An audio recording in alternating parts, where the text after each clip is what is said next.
DIY spa gone wild. So my roommate Jess has always been big on self-care Sundays. Usually, this just means she locks herself in the bathroom with a candle, some bath salts, and a 45-minute playlist called Chill Vibes and Whale Sounds.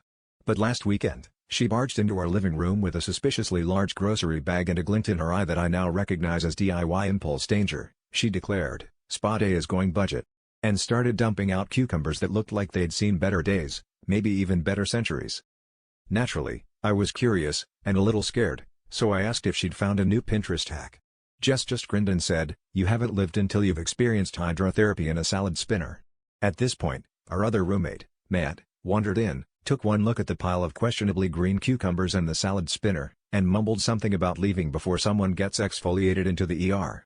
Jess ignored him, sliced the cucumbers, with what I hoped was a clean knife, and slapped them onto her eyes while she filled the salad spinner with warm water and essential oils that smelled vaguely like an old Italian restaurant.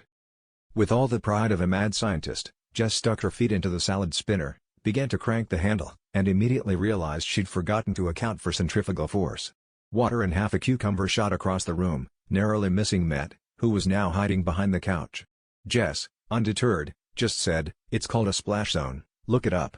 I tried to be supportive, but it was hard to offer positive feedback when I was dodging flying vegetables and the living room now had the ambience of a produce aisle after a tornado. By the end of it, Jess was relaxed, Matt was traumatized, and I was left with a new appreciation for traditional spas. As I mopped up the last puddle, Jess sighed happily and said, "Well, at least my feet are salad fresh." And that's how we learned, when it comes to self-care on a budget, sometimes you just have to toss your expectations.